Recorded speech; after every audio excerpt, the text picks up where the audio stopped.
அக்காச்சி ஏதோ கதை சொல்ல போறேன்னு பாட்டு பாடினீங்களே, என்ன கதை அக்காச்சி?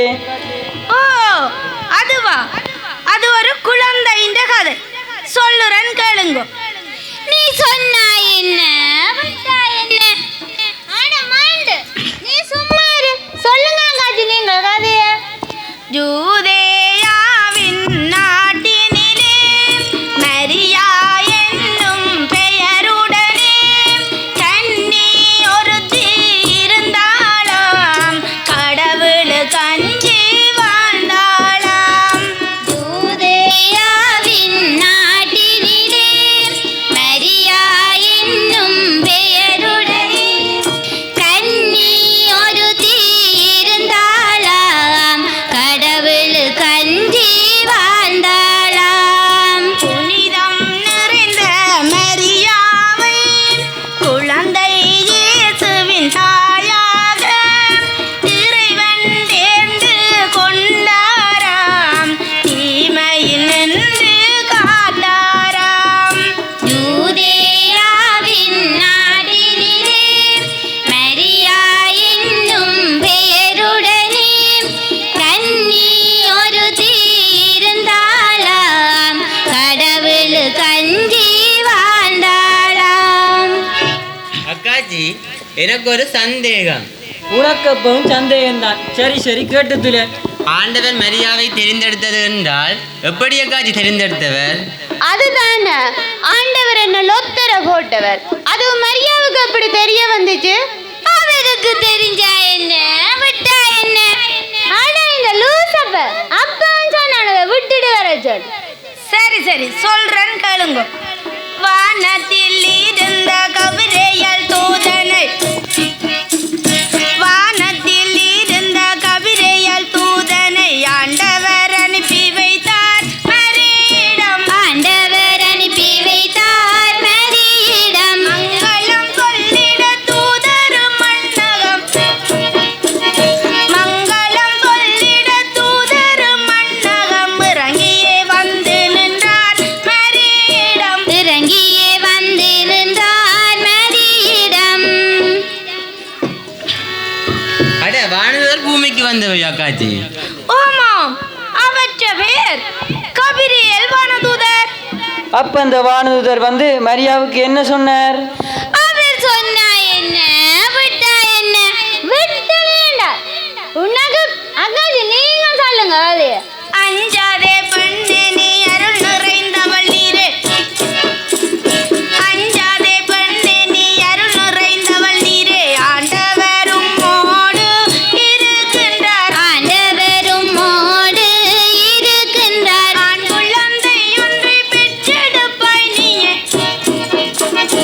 ஆண் குழந்தை ஒன்றை பெற்றெடுப்பாய் நீயே, இயேசு என்ற பெயரும் இடுவாய். இயேசு என்ற பெயரும் விடுவாய். அப்படி என்றா எனக்கு ஒரு சந்தேகம். ஓ, நீயும் தொடங்கிட்டிய? இல்ல, அந்த குழந்தைக்கு தகப்பன் இல்லையோ? இருந்தா என்ன இல்லாட்டிக்கு என்ன? ஓ, அங்கேயும் ஒரு புதுமைதான் நடந்தது. சொல்றேன் கேளுங்க.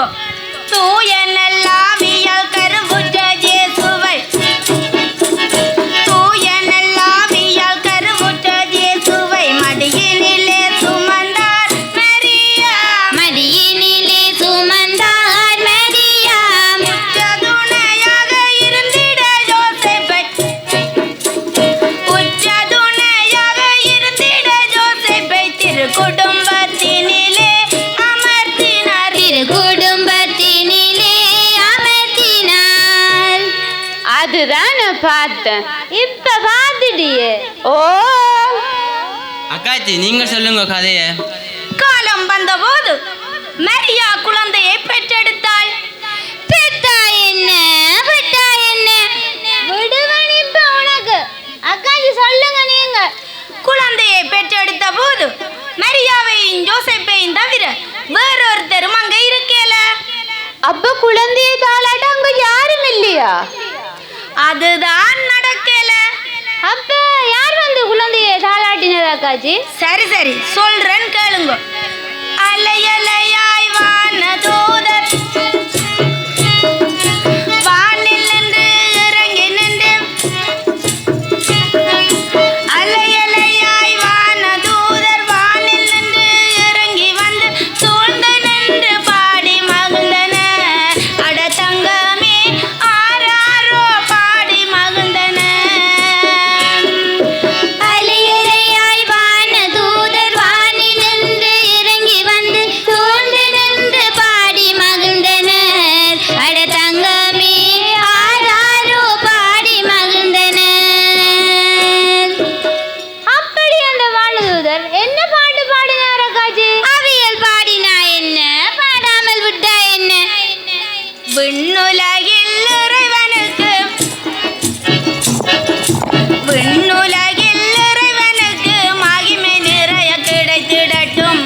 அடேங்கப்பா, அப்ப பானுதோறும் வந்து தாலாட்டு பாடி இருக்கணும்.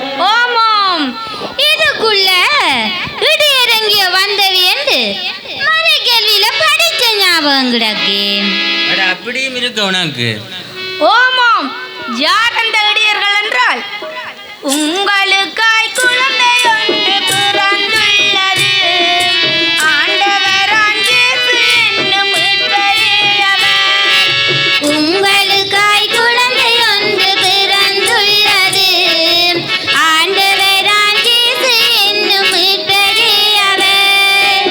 என்ற செய்தி முதலில் இடையர் அவருக்கு ஆண்டவரின் தூதர் சென்று சொல்லி நின்றாரே.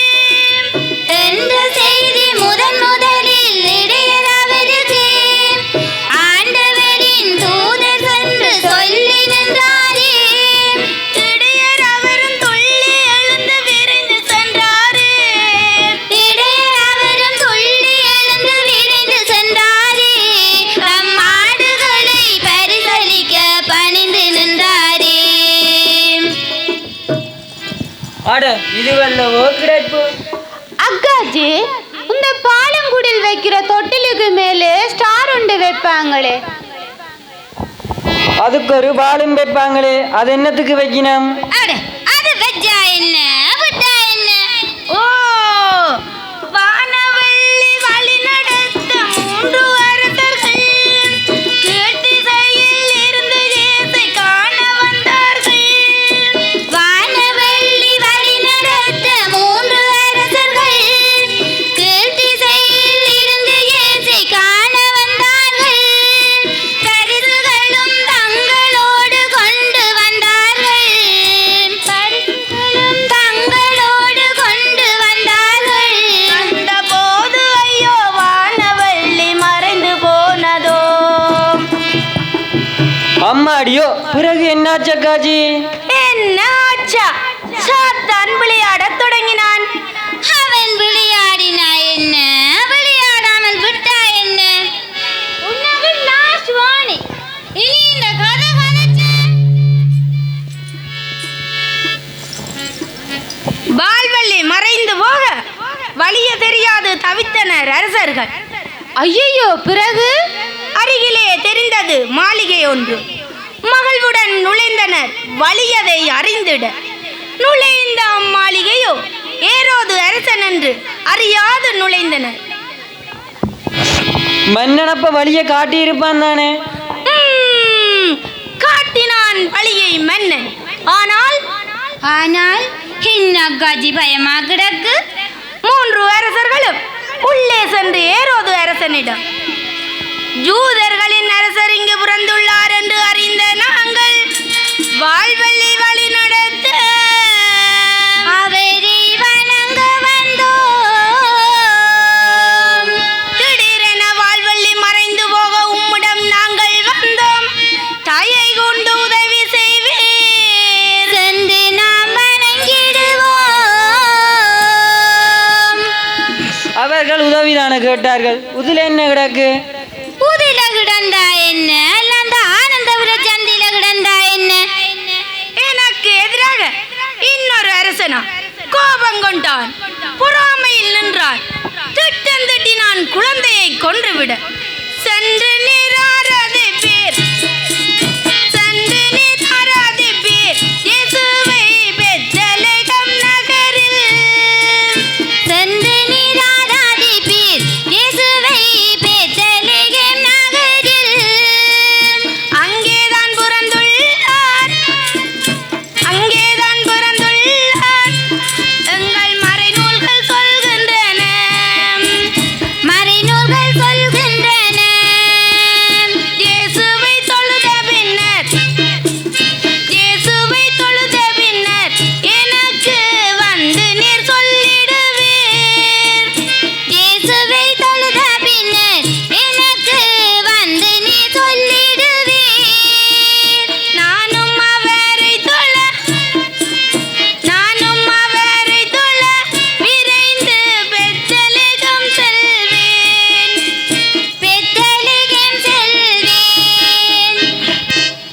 அதுதான் அவர்கள் போய் இயேசுவை வணங்கி இருப்பினர். ஏரோதும் போய் வணங்கி இருப்பான் தானே இயேசுவை? அவன் வணங்கினா என்ன, வணங்காமல் விட்டால் என்ன, அதுதான் நடக்கல.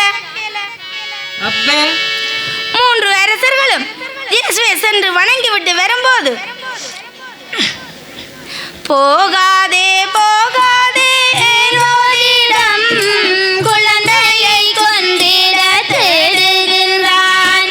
போகாதே போகாதே ஏரோதிடம் குழந்தையை கொன்றிட தேடுகின்றான். பொம்பலி சென்று நீர் சென்றிடுவீர், ஏரோதிடம் மீண்டும் செல்லாதீர்கள். சென்று நீர் சென்றிடுவீர், ஏரோதிடம் மீண்டும் செல்லாதீர்கள். அப்ப ஏரோதுக்கு பெரிய மாற்றமாகத்தான் இருந்திருக்கும் இல்லையா அக்காச்சி? ஆமாம், 3 அரசர்களும் திரும்பி வரவில்லை என்று அறிந்த ஏரோது கோபம் கொண்டு 2 வயதுக்குட்பட்ட ஆண் குழந்தைகளை எல்லாம் வெட்டி கொன்றுபடி கட்டளை பிறப்பித்தான். அம்மாடியோ, அப்ப இயேசு சென்றாரே, அகதிய சென்றாரே, இயேசு சென்றாரே, அகதியை சென்றாரே. ஏரோதன் இயேசுவை கொண்டிட தேடுறான் என்று வனதுகள் சொல்லிட இயேசுவும் சென்றாரே, அகதியை சென்றாரே. கொட்டும் பனியிலே கருள் வலையில் கால்நடையாகவே சூசை மரியுடன் சென்றாரே, அகதியை சென்றாரே. ஏரோதன் வாளுக்கு தப்பிட இயேசுவும் எகிப்து தேசத்தில் அடைக்கலம் தேடிய சென்றாரே, இயேசு சென்றாரே, சென்றாரே, இயேசு சென்றாரே. அப்ப ஜேசுவும் நம்மளை போல அகதியாய் சென்றிருக்கிறார் தானே? சென்றாதான் என்ன, விட்டாதான் என்ன, இது நான் சொல்லி சரி வராது. இவாவை கொண்டே ஃபாதர்கிட்ட தான் விடணும். இங்க உந்த ஃபாதருக்கு சுகப்படுத்துற வேலை சரி வராது. இவாவை கொண்டே மரியதாஸ் பாதர்கிட்ட விட்டாதான் சரி. சரி சரி, நாங்கள் கதைக்கு வருவோம்.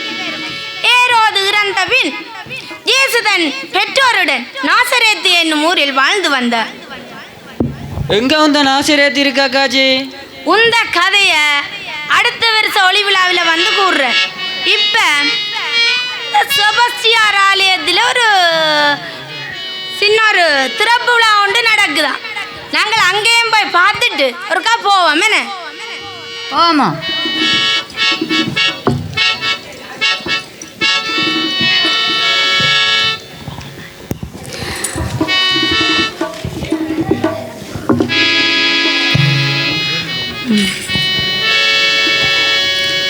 அடி தங்கம், நான் என்ற பிள்ளைகிட்ட லண்டனுக்கு போனதால எனக்கு இந்த கோயிலுக்கு அடிக்கல் நாட்டினதே தெரியாது.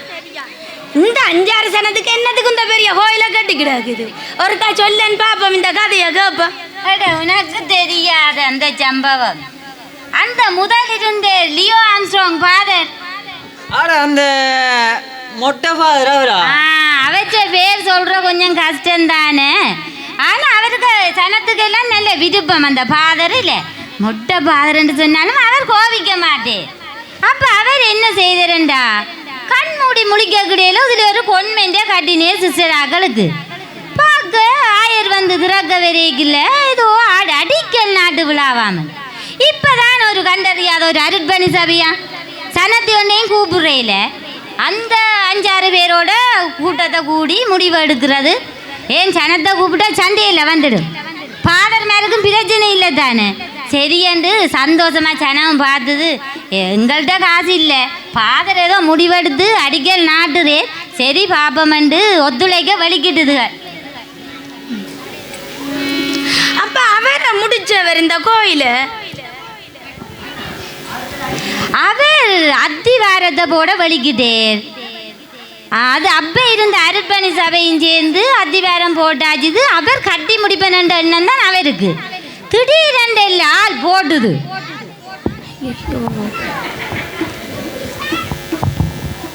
அப்ப அவர் போய் சேர்ந்துட்டாரு. எடே அவர் மேலே ஒன்றும் போகல, இடம் மாறி போட்டு.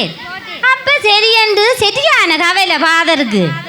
தனக்கு பேயாவில் அந்த பிரியாவடி ஒன்றும் செய்ய வேணான்னு சொல்லி போட்டு ஒரு வெள்ளிக்கிழமை பூசியை வச்சுட்டு போய் அந்த அத்திவாரத்திலே இருந்து யோசிச்சு கொண்டு இருந்தவர் டீயை கொடுக்கவும் அதுலேருந்து கவலையாக குடிச்சிட்டு பாதர் போயிட்டே.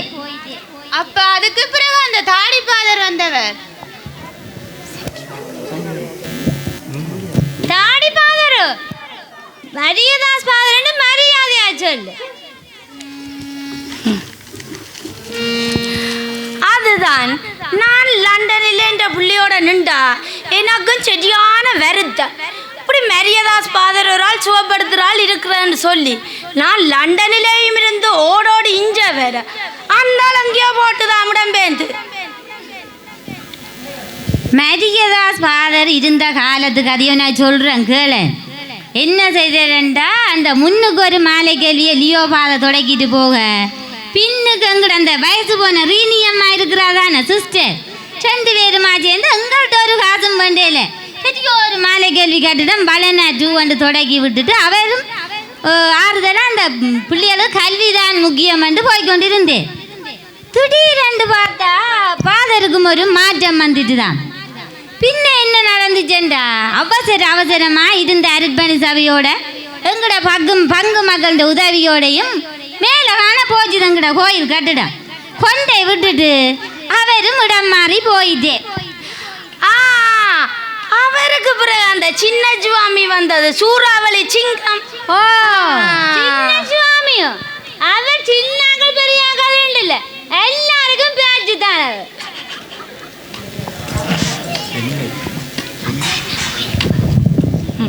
அதுதான் நானும் கோயில் பக்கமே வாரையில பூஜைக்கு வந்தா காஜை கட்டினியோ இந்த மந்தி ஜனம் மிரணப்பால ஜனம் இருக்க மானமே போகுது. அதுதான் பூஜை பக்கமே வாரையில நான். நீ சொல்லுறாய் அப்படி பாதச்ச ஊக்க அவ்வளவு ஊக்கத்தில் தான் இன்றைக்கு இப்படி ஒரு திறப்பு விழாவும் இப்படி